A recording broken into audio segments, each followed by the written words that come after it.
আসসালামু আলাইকুম আরহামতুল্লাহ। আশা করি আল্লাহর রহমতে সবাই ভালো আছেন। আপনারা যারা নিয়মিত বরিশাল টু বোলা, বোলা টু বরিশাল বা বোরহানুদ্দিন ঘাট টু বরিশাল স্পিড বোর্ডে নিয়মিত চলাচল করেন, তাদের জন্য একটি পরামর্শ। সেটা হলো, এই যে বর্তমানে শীতের সময়টা বা শীতের সময়কাল, এখন আপনারা নিয়মিত স্পিড বোর্ডে চলাচল না করে লঞ্চে চলাচল করতে পারেন। এই স্পিড বোট দ্রুত গতিতে চলার কারণে সামনে কি আছে, কুয়াশার সামনে কি আছে স্পষ্টভাবে কিন্তু দেখা যায় না। আপনারা সকালবেলায় এবং আসরে, সকালবেলা বলতে বুঝেছি সকাল থেকে ধরেন 11টা পর্যন্ত স্পিড বোটের চলাচল কমিয়ে দেন এবং আসরের পর থেকে আপনারা স্পিড বোটের চলাচল বন্ধ করে দিন। একটা কথা মনে রাখবেন, সময়ের চেয়ে জীবনের মূল্য কিন্তু অনেক বেশি, এটা আমরা সবাই জানি। আর যারা স্পিড বোটে চলাচল করবেন, এছাড়াও যেমন 11টার পর থেকে দুপুর 3টা পর্যন্ত, তারা কিন্তু অবশ্যই লাইফ জ্যাকেট পরে নেবেন।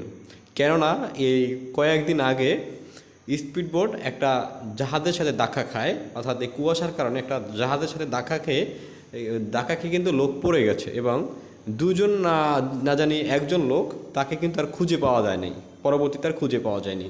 তো এই শীতে কিন্তু এখন এরভাবে কুয়াশায় আচ্ছাদিত হয়ে যাবে চারপাশ এবং কুল কিনারা চিনাবে না বা কোথায় কী আছে সেটাও স্পষ্টভাবে দেখা যাবে না এবং এই অ্যাক্সিডেন্টগুলো কিন্তু হইতে পারে।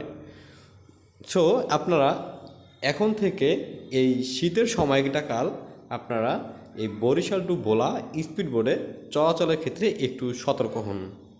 কেননা আমরা সবাই কিন্তু জানি সময়ের চেয়ে জীবনের মূল্য অনেক বেশি।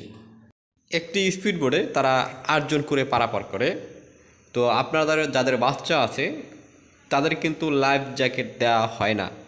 আপনারা একটু নিজেরা সতর্ক হন যে আপনাদের যদি সাথে বাচ্চা থাকে তাদেরও কিন্তু অবশ্যই লাইফ জ্যাকেট পরিয়ে তারপরে কিন্তু আপনারা এই স্পিড বোর্ডে উঠবেন এবং আপনাদের বাচ্চাদের স্পিড বোর্ডের সামনে কখনই যেতে দিবেন না। কেননা স্পিড বোর্ড যদি ঢেউ পায় তাহলে কিন্তু লাফ দিয়ে অনেক উপরে উঠতে যায়।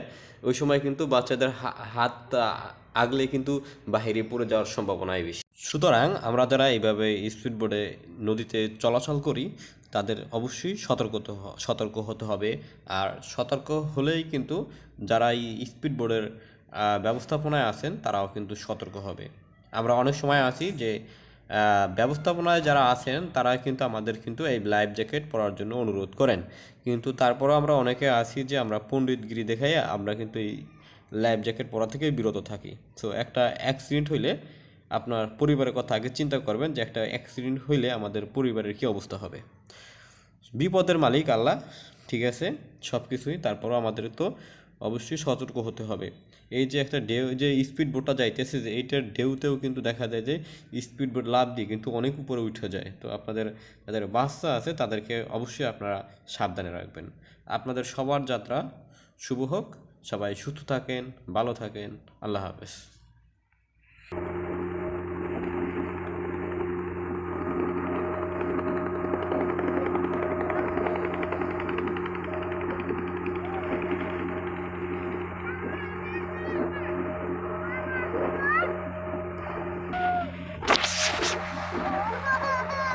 পরিবারে তো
না বাড়ি দিয়ে একটা হয় আমার এটা বন্ধ করে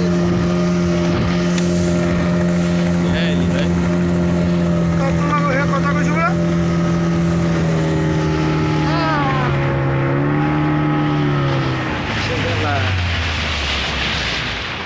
আর না ওই যে মন্দিরা কথা